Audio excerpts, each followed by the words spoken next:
तो living body को living रखने के लिए लिविंग थिंग्स ही हमें खाने पड़ेंगे, that is the raw food. अपने खाने में जितना हो सके वो रॉ वेजिटेबल्स एंड फ्रूट्स को ऐड करें, कम से कम 60-70% तो होना ही चाहिए। हमारा बॉडी इस तरह से डिज़ाइंड है that we are design to eat the vegetarian diet. जो हमारे बॉडी का जो डिज़ाइन है वो आप गौर करेंगे वो ज़्यादा मैच करता है उन एनिमल से जो प्लांट खा रहे हैं, ना कि उन एनिमल से जो कि एनिमल खा रहे हैं। अमेरिकन हार्ट एसोसिएशन ने जो अपना एक प्लेट बनाया जिसमें बैलेंस फूड होगा, उसमें दूध को हटा दिया।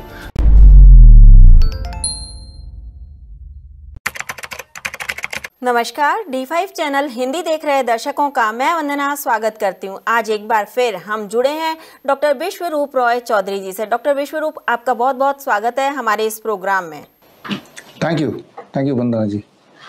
डॉक्टर विश्वरूप, अक्सर लोग परेशान रहते हैं कि क्या चीज़ खाएं क्या चीज़ नहीं खाएं जिससे कि वो बीमारियों से दूर रहें, और अभी ज़्यादातर यही चल रहा है कि रॉ फूड डाइट में शामिल करना बहुत अच्छा रहता है।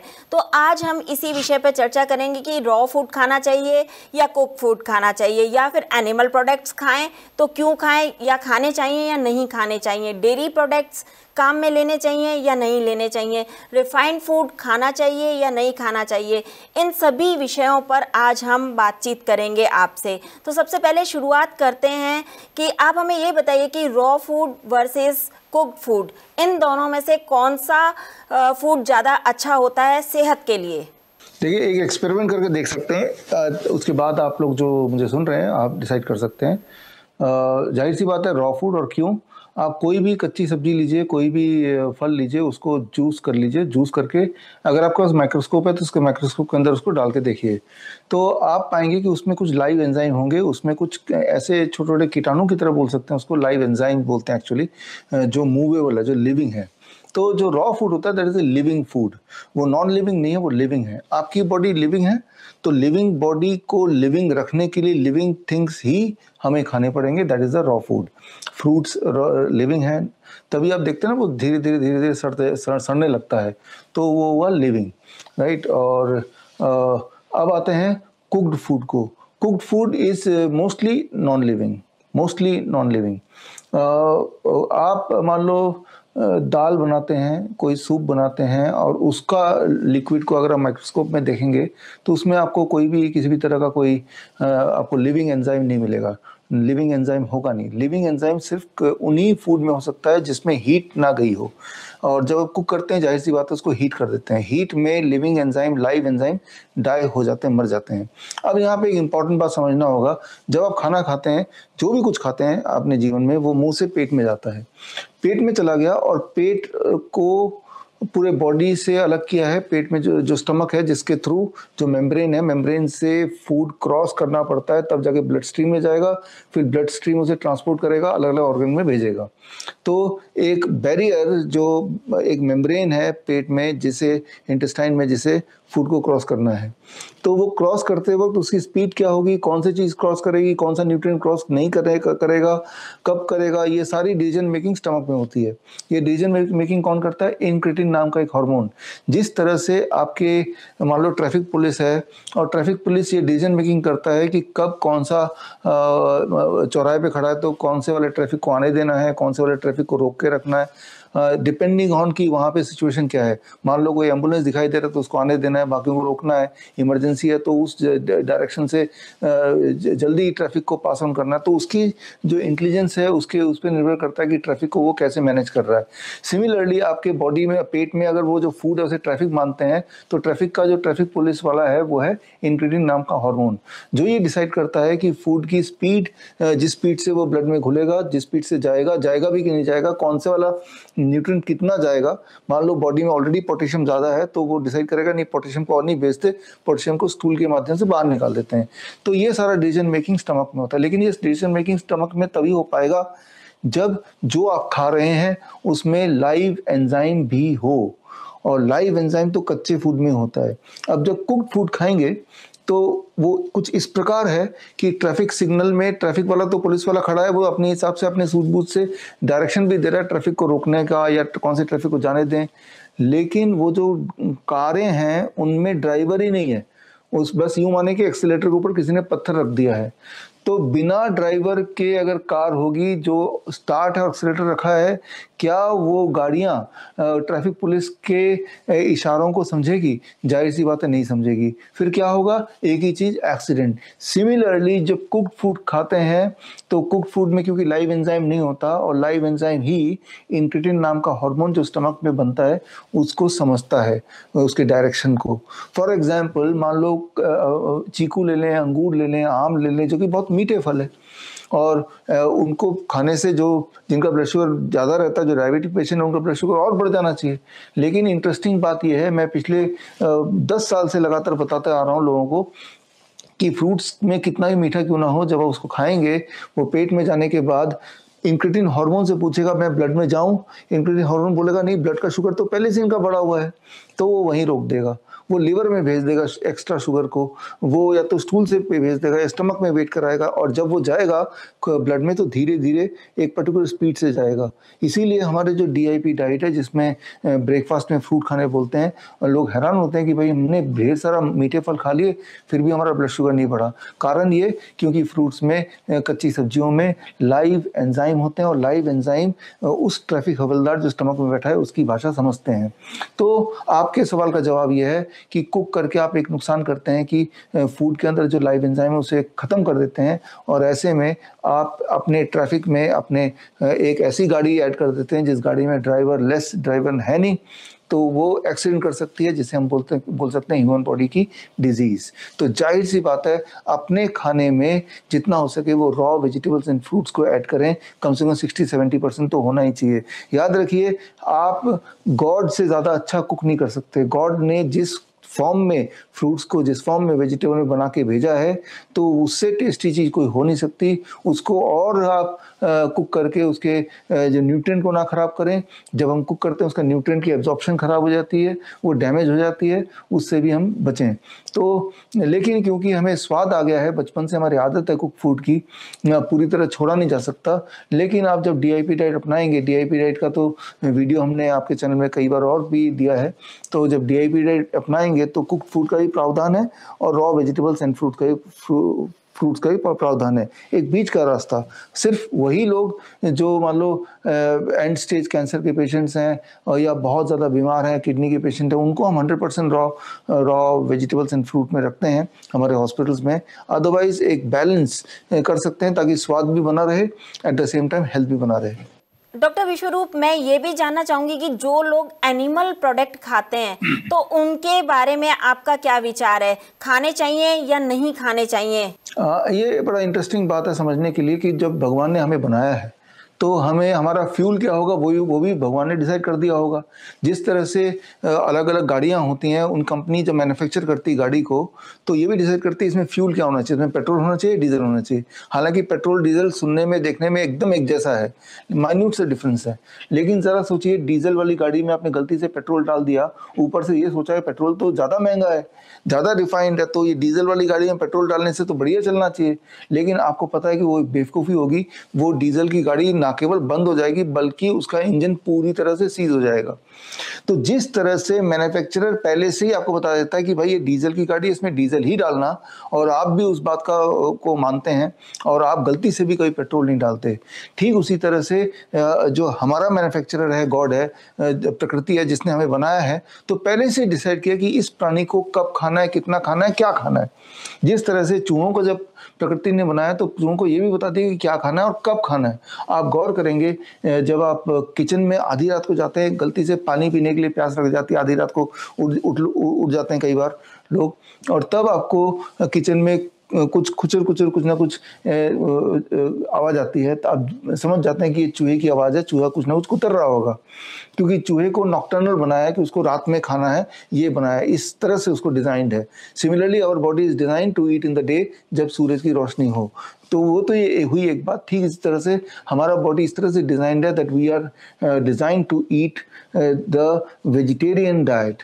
वेजिटेरियन मतलब जो चीज़ प्लांट बेस्ड हो, जो पत्तों से, प्लांट से आती हो वही।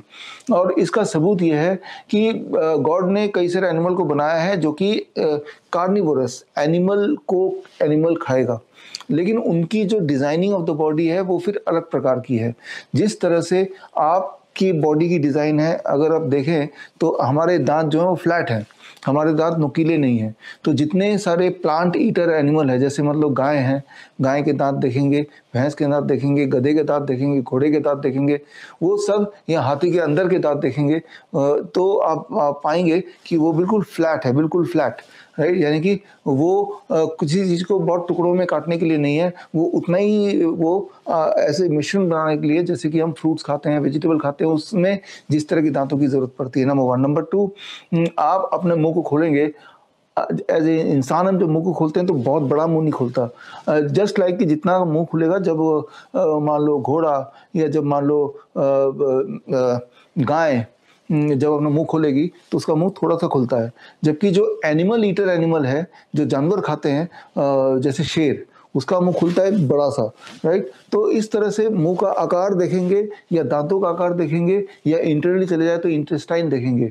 जो प्लांट ईटर है एनिमल है, जैसे हम लोग प्लांट खाने के लिए बने हैं, हमारा जो इंटेस्टाइन है वो 3 से 6 गुना ज़्यादा बड़ा है फॉर एग्जाम्पल शेर के इंटेस्टाइन से। शेर का जो इंटेस्टाइन है वो छोटा सा है, राइट। लेकिन गाय का इंटेस्टाइन बहुत बड़ा है, जैसे इंसान का इंटेस्टाइन है। जितने भी एनिमल ईटर हैं, चाहे वो शेर हो, चाहे वो चीता हो, उन सब के इंटेस्टाइन अगर देखेंगे तो वो थोड़े से में होता है। जबकि वो जानवर या इंसान जो कि प्लांट खाने के लिए बने हैं, हमारा इंटेस्टाइन बहुत लंबा होता है। जो एनिमल है, यानी कि मीट है, मछली, इस तरह की जो चीज़ें हैं, वो पेट में जाते ही फटाफट डाइजेस्ट होकर निकल जाना चाहिए, क्योंकि वो बड़ी जल्दी सड़ेगा।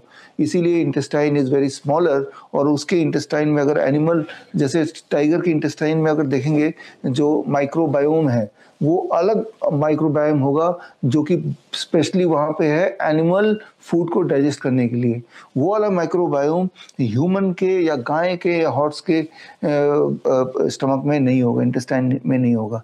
तो चाहे इंटरनली बात करें, चाहे बाहर के स्ट्रक्चर की बात करें, या नाखूनों की बात करें, आप एक बार गौर कीजिएगा, जो भी जानवर है, जो जानवर खाने के लिए बने हैं, उनके नाखून देखेंगे तो बड़े नुकीले होंगे, बड़े पॉइंटेड होंगे, शिकार करने के लिए वो बिल्कुल परफेक्ट होंगे। जबकि वो जानवर जो प्लांट खाने के लिए बने हैं, उनके नाखून की तरफ गौर करेंगे तो वो बिल्कुल फ्लैट होंगे, वो नुकीले नहीं होंगे।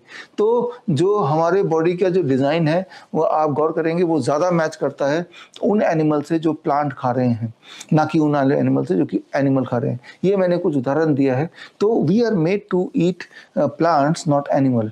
लेकिन अगर हम अपने आप को शिफ्ट करते हैं और एनिमल खाने लगते हैं, तो फिर जिसके लिए हमारा बॉडी तैयार नहीं है, बना ही नहीं है, तो हमारा माइक्रोबायोम अकॉर्डिंगली नहीं बना, तो धीरे धीरे हमारे बॉडी में कई सारी बीमारियां होंगी। ठीक वही वाली क्वेश्चन हो गई जो मैंने अभी गाड़ी का एग्जांपल दिया था, कि आपकी अगर डीजल की गाड़ी है और आप पेट्रोल डालेंगे और फिर एज्यूम करेंगे कि चलेगी, तो चाहे आप कितने भी उसके लॉजिक दे लें कि पेट्रोल ज़्यादा महंगा होता है, उसकी खुशबू भी लगभग वैसी ही होती है, वो भी सेम ही पेट्रोल पंप से मिलता है, डीजल और स्टेशन से मिलता है, तो ये सारे वो भी इसी का क्रूड ऑयल का बाई प्रोडक्ट है, लेकिन आपकी गाड़ी चलेगी नहीं। सिमिलरली अगर आप एनिमल बेस्ड खाना ही खाएंगे तो भी आपकी ज़िंदगी गाड़ी धीरे हो जाएगी।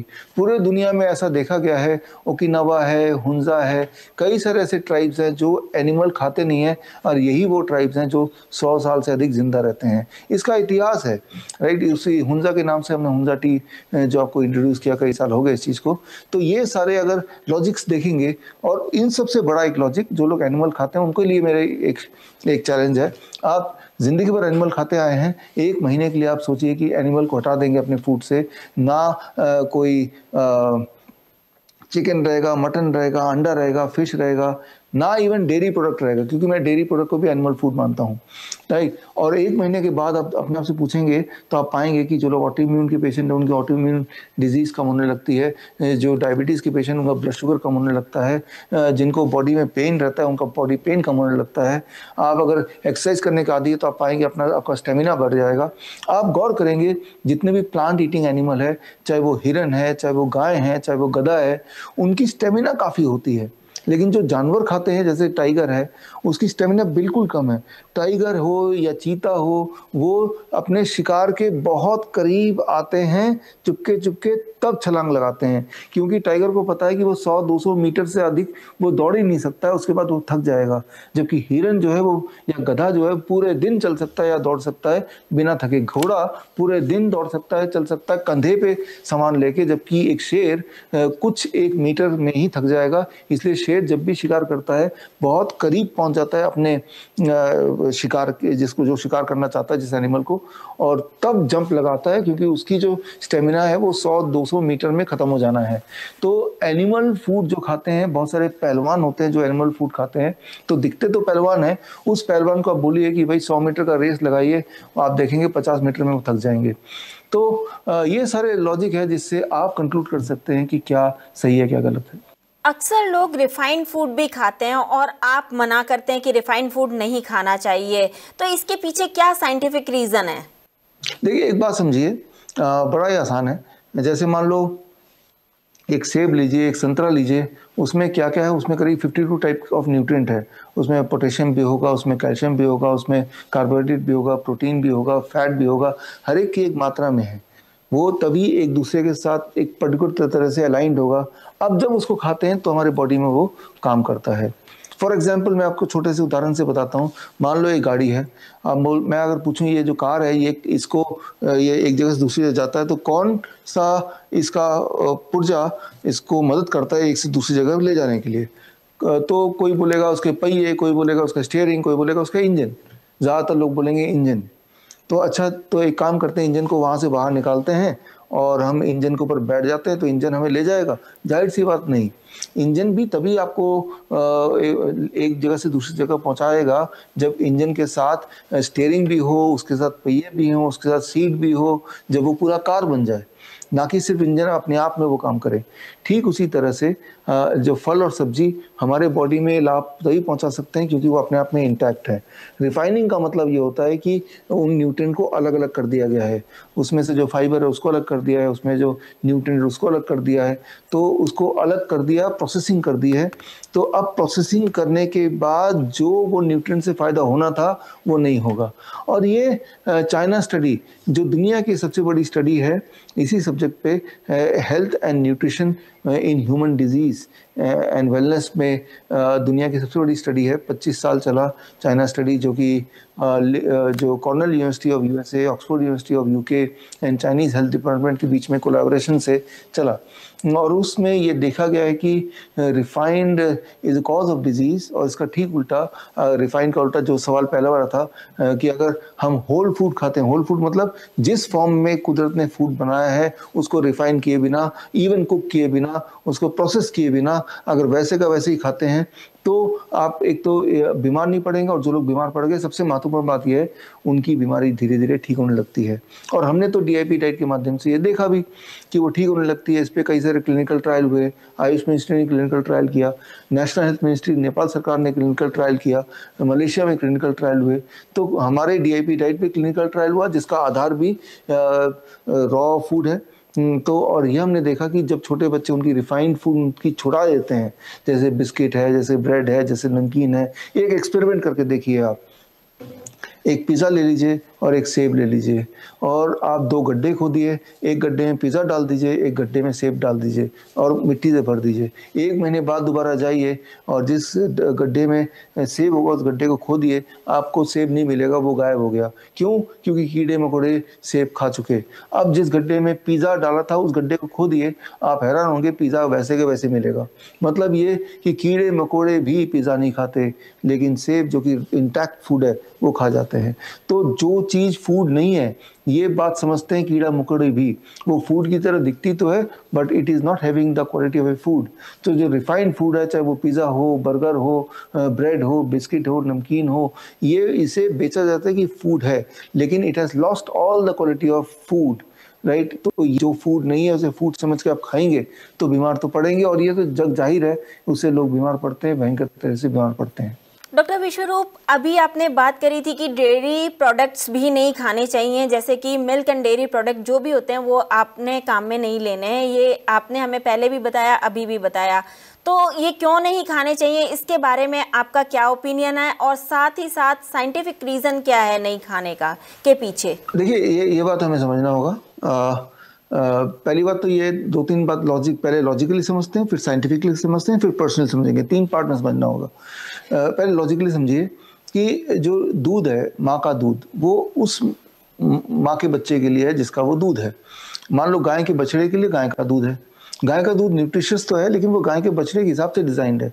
उसमें ग्रोथ हार्मोन जो है इंसान के दूध से 6 गुना ज़्यादा है। अगर वही वाला दूध इंसान के बच्चे को दे दिया जाएगा तो इंसान का बच्चा बड़ी तेज़ी से ग्रो करेगा, लंबा चौड़ा होने लगेगा। लेकिन याद रखिए, कोई भी चीज़ ज़रूरत से ज़्यादा तेज़ी से ग्रो करती है उसे ट्यूमर बोलते हैं, उसे कैंसर बोलते हैं। तो ग्रोथ की एक स्पीड होती है हर जानवर की। वो स्पीड ना तो धीरे होनी चाहिए, ना बहुत तेज़ी से ज़्यादा होनी चाहिए। तो ये इम्पोर्टेंट बात है। और दूसरी बात, इंसान ही एक ऐसा जानवर है जो दूसरे जानवर का दूध पीता है। आपने देखा होगा कि एक शेर एक गाय को शिकार कर लेगा, उसे खा जाएगा, लेकिन गाय का दूध नहीं पिएगा पकड़ के उसको, राइट। तो और दूसरी इंपॉर्टेंट बात ये हुई कि इंसान ही एक ऐसा जानवर है जो जीवन भर दूध पीता है, राइट। बाकी जानवर जो है एक स्टेज के बाद, कुछ एक दिनों के बाद, जब बच्चे जो एनिमल के बच्चे होने लगते हैं, बच्चों के दांत निकलने लगते हैं, तो दूध पीना, माँ का दूध पीना भी छोड़ दिया, राइट। लेकिन इंसान क्या है, वो गाय का दूध, भैंस का दूध, बकरी का दूध, ऊँट का दूध, ये जीवन भर पीते हैं। दूसरी बात। और तीसरी बात कि हमारी बॉडी इस तरह से डिज़ाइंड है, ये समझना होगा कि जब तक हमारे दांत नहीं निकलते तब तक हमारे इंटेस्टाइन में कुछ खास तरह के बैक्टीरिया होते हैं जिनमें शक्ति होती है दूध को पचाने की। और जब हमारे दांत निकल जाते हैं, यानी कि अब हम सॉलिड कुछ ले सकते हैं, तो तब हमें कुदरती, बाकी एनिमल दूध वैसे ही छोड़ देते हैं, अपने माँ का भी, और इंसान को भी छोड़ देना चाहिए, क्योंकि तब साथ ही साथ वो वाले जो बैक्टीरिया है जो दूध को पचाने के लिए इंटेस्टाइन में भगवान ने दिया था, वो बैक्टीरिया की तादाद धीरे धीरे खत्म होने लगती है और ख़त्म हो जाती है। और ऐसे में भी अगर आप दूध कंटिन्यू पीते रहेंगे जीवन भर, तो वो जो दूध का जो फॉर एग्जांपल कैल्शियम है, वो बॉडी ना तो थ्रो कर पाएगा स्टूल के माध्यम से, ना ही उसको यूटिलाइज कर पाएगा बोन्स में।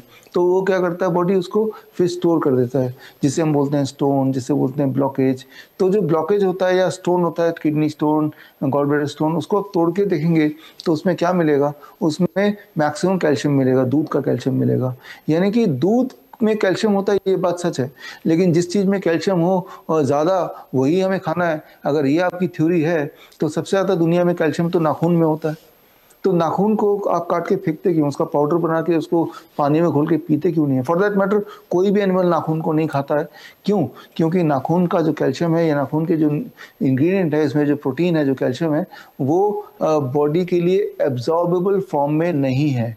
यानी कि वो अगर आप खाएंगे तो बॉडी में कहीं ना कहीं जमा हो जाएंगे, जमा होने से ब्लॉकेज, स्टोन, इस तरह की बीमारियां होने लगेंगी।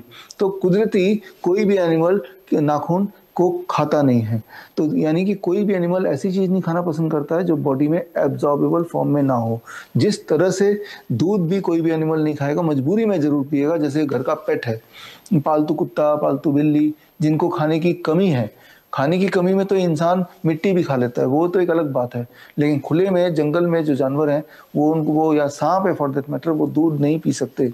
जब कोई ऑप्शन ना हो, फिर तो पॉइजन भी लोग खा लेते हैं या जानवर खा लेते हैं, क्योंकि तब उनको भूख लगी है। तो इस बात को हमें समझना पड़ेगा। तो ये तो हो गया लॉजिकल पार्ट। अब बात करते हैं साइंस की, साइंटिफिक की। दूध के ऊपर पूरी दुनिया में बहुत सारे रिसर्च हुए हैं, बहुत सारे। हमारे जो DIP डाइट भी जो क्लिनिकल ट्रायल हुआ, उसमें ये भी ट्रायल हुआ कि जो लोग दूध नहीं पीते, सिर्फ DIP डाइट पे रहते हैं, और जो लोग नॉर्मली दूध पीते हैं और लेकिन DIP डाइट पे नहीं है। ये ट्रायल आयुष मिनिस्ट्री ने 2 साल तक किया, और 2 साल बाद उन्होंने कंक्लूड किया कि जो दूध नहीं पीते हैं और DIP डाइट पे रहते हैं, उनकी हड्डियाँ ज़्यादा स्ट्रांग हो गई, और जो दूध पीते रहे उनकी हड्डियाँ और कमज़ोर होती गई। तो ये तो गवर्नमेंट की वेबसाइट पे भी आपको मिल जाएगा। तो साइंटिफिक फाइंडिंग जो हमने की, हमसे पहले हज़ारों लोगों ने साइंटिफिक फाइंडिंग करने की कोशिश की और की। तो दुनिया भर के जितने भी साइंटिफिक फाइंडिंग्स हैं, वो सारे साइंटिफिक फाइंडिंग मैंने इकट्ठे करके, मेजॉरिटी ऑफ देम मैंने एक जगह रख दिया। वो है www.bishwarup.com/white truth, WHITE TRUTH, ये सिंगल वर्ड है। इसमें जाएंगे तो क्लिक करेंगे तो सारे रिसर्च पेपर के कंक्लूजन आ जाएंगे। अधिकतर रिसर्च पेपर आपके सामने होंगे दूध के कॉन्टेक्स्ट में। तो साइंटिफिकली भी ये देखा गया कि दूध ह्यूमन के लिए खतरनाक है। इसलिए 2019 में US में FDA ने दूध को इम्पोर्टेंट फूड के लिस्ट से हटा दिया, right. Sorry, it is American heart association ने जो अपना एक प्लेट बनाया जिसमें बैलेंस फूड होगा, उसमें दूध को हटा दिया। लेकिन दूध आया कहाँ से ये भी जान लें।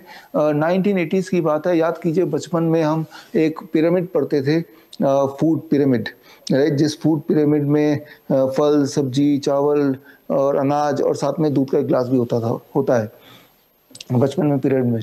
ये पिरामिड शुरू में जब बना था WHO के माध्यम से, तब उसमें दूध का ग्लास नहीं था, क्योंकि वो दूध जो है साइंटिफिकली प्रूवन है ये इंसान को नुकसान करता है। फॉर दैट मैटर दूध किसी भी जानवर को नुकसान करेगा एक उम्र के बाद, और दूध लेना भी तो अपनी माँ का दूध। लेकिन डेयरी इंडस्ट्री बहुत ही पावरफुल इंडस्ट्री, उन्होंने ब्राइब करके दूध के ग्लास को WHO के माध्यम से पिरामिड का पार्ट बना दिया। और वही वाला पिरामिड बचपन से हम पढ़ते आए हैं, दिमाग में घुस गया कि दूध पीना है, वो बैलेंस डाइट है। जो मैंने बात बताई इसके सबूत के लिए एक जो मैंने अभी बताया, मेरा वेबसाइट, उसमें जाके देख सकते हैं। एक किताब मैंने लिखी है, किताब का नाम है why the mortality rate drops when the doctors goes on strike. इसमें भी मैंने WHO की जो वो एक षड्यंत्र है दूध को दुनिया में फैलाने का, मिल्क इंडस्ट्री के साथ मिलके, उसका रेफरेंसेस भी, वो स्टोरी भी पूरी डाली है जो कि वेरीफाइबल है। तो ये होगी दूसरी बात। अब बात करते हैं पर्सनली तीसरा। ये दो लॉजिकल बात और साइंटिफिक एविडेंसेस भी अगर आपको नहीं समझ आ रहे हैं तो तीसरा आते हैं पर्सनल लेवल पे। आप एक काम कीजिए, जाहिर सी बात है ये सवाल में आपको इंटरेस्ट है, इसका मतलब बचपन से आप दूध पीते आ रहे हैं। मेरे बोलने पे आप ऐसा कीजिए, 21 दिन का चैलेंज ले लीजिए, 21 डेज कि 21 डेज तक मैं कोई बदलाव नहीं करूंगा, सिर्फ एक बदलाव करूंगा, डेयरी प्रोडक्ट छोड़ दूंगा, दूध, दही, लस्सी, मक्खन, घी, पनीर।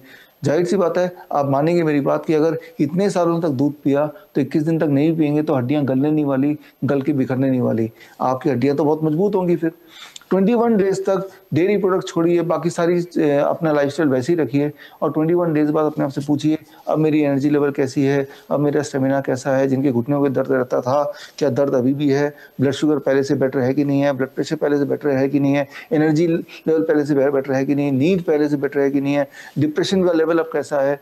आपको हैरानी होगी जस्ट एक चेंज करने से कि डेयरी प्रोडक्ट को अपनी ज़िंदगी से हटाया, आपको इन सारे एस्पेक्ट्स में एक बहुत ही पॉजिटिव रिजल्ट मिलेगा।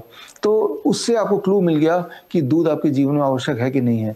अब आप दूध छोड़े 21 दिन हो गए तो उसको छोड़ के रखिए, आप पाएंगे कि आपकी बॉडी लाइट फील करेगी, आपके पेन जिनको होता था वो कम होने लगेगा, और आपकी जो डिपेंडेंसी है ब्लड शुगर की दवाइयों पे वो कम होने लगेंगी। तो आपको खुद ही आपकी बॉडी ने क्लू दे दिया, आपको ना तो साइंटिफिक एविडेंस की ज़रूरत है, आप ना ही आपको किसी और लॉजिक की ज़रूरत है। कई लोग बोलते हैं कि भगवान कृष्ण तो दूध पीते थे, आप कहीं देखिए कहाँ लिखा है वो दूध पीते थे। हाँ, वो मक्खन के साथ खेलते थे, कहीं ये नहीं लिखा कि दूध पीते थे, राइट, खेलते ज़रूर थे, राइट। तो खैर वो तो एक माइथोलॉजी की बात है, लेकिन आपके लिए वही ट्रुथ है जो आपका बॉडी रिस्पॉन्स करके देता है। तो ये 21 डेज चैलेंज लीजिए, 21 डेज की भी ज़रूरत नहीं है, 7 दिन के अंदर अंतर पता चलने लगेगा, लेकिन फिर भी इतना इंपॉर्टेंट डिसीजन लेना है तो 21 डेज का चैलेंज लीजिए और दूध का दूध, पानी का पानी हो जाएगा। डॉक्टर विश्वरूप, आप जाते जाते हमारी ऑडियंस को क्या संदेश देना चाहेंगे? देखिए, संदेश बड़ा सिंपल है कि अगर आपको क्योर होना है, बीमारी ना हो वो एक बात है, बीमारी हो गई तो ठीक होना है, तो उसके लिए दुनिया का सबसे आसान तरीका है कि आप कुछ दिनों के लिए अपने फूड, जो भी कुछ आप खाते हैं, वो उसी फॉर्म में हो जिस फॉर्म में नेचर ने बनाया है। जैसे 12 बजे तक फलों पे रहेंगे, जैसे हम DIP डाइट में बताते हैं, फ्रूट ब्रेकफास्ट। लंच और डिनर में सलाद खाएंगे, टमाटर, खीरा, मूली, गाजर, ककड़ी, मटर, सलाद पत्ता, लाल पीली हरी शिमला मिर्च, प्याज वगैरह वगैरह। कुछ ब्रोकली है, गोभी है, इनको स्टीम भी कर सकते हैं, भिंडी है, इनको स्टीम भी कर सकते हैं, ढेर सारा। आप थोड़ा चटनी बना सकते हैं नींबू वगैरह डाल के, और पुदीना नींबू डाल के, और वो आप टेस्टफुली खा सकते हैं। मैंने देखा है कि जब लोग अपने कुक फूड सेक्शन को 10 दिन 15 दिन के लिए छोड़ देते हैं, मिराकुलसली भयंकर से भयंकर बीमारियां बड़ी तेज़ी से ठीक होने लगती है, हीमोग्लोबिन लेवल बड़ी तेज़ी से बढ़ने लगता है और अचानक एक रिवोल्यूशन आता है। लेकिन उसके लिए आपको जो मैंने अभी बताया वो करना होगा, और ये एक ऐसी बात है जिसको करने के लिए आपको मुझसे मिलना या किसी हॉस्पिटल जाकर एडमिट होने की आवश्यकता नहीं है। ये आप घर के कन्वीनियंस से कर सकते हैं, और सबसे अच्छी बात है कि ये गरीब से गरीब इंसान भी कर सकता है, क्योंकि मैंने ये बोला कि कच्चा खाना है, मैंने ये बोला कि कच्चे और महंगे फल खाने हैं। कच्चे में सस्ते फल भी है, केला हमेशा सस्ता रहता है, तरबूज खरबूज हमेशा सस्ता पाया जाता है। वेजिटेबल्स तो कितने सबसे सस्ते तो वही हैं, टमाटर है, खीरा है, मूली है, गाजर है, प्याज है, मटर है, these are all very very cheap vegetables, right. तो यही आपकी दवा है। आप लोग जो लोग न्यूट्रिशन के बारे में सोचते हैं तो सोचते हैं nutrition is good to prevent a disease, लेकिन आपको ये नहीं पता कि न्यूट्रिशन अगर कच्ची सब्जी से आता है, it is also good, rather it is only way to reverse a disease को सिर्फ प्रिवेंट ही नहीं करना, उसको रिवर्स करना है। उसके लिए आप अपने लाइफ में हर दिन 60 to 70% of the food should be raw. बस इतना करेंगे तो जो हेल्थ जो कंसर्न है ना दिमाग में, वो 99% तो कम हो ही जाएगा। आपको ये चिंता नहीं होगी तो मैं बीमार होऊंगा तो क्या होगा। अगर ये लाइफस्टाइल रखा, कभी अगर ऊंच नीच होगी भी तो बॉडी अपने आप को एडजस्ट कर ही लेगा। डॉक्टर विश्वरूप, आज आपने हमें बहुत ही महत्वपूर्ण बातें बताई। आप हमसे जुड़े, आपका बहुत बहुत धन्यवाद। Thank you. अगले एपिसोड में आपसे फिर मुलाकात होगी, तब तक के लिए नमस्कार।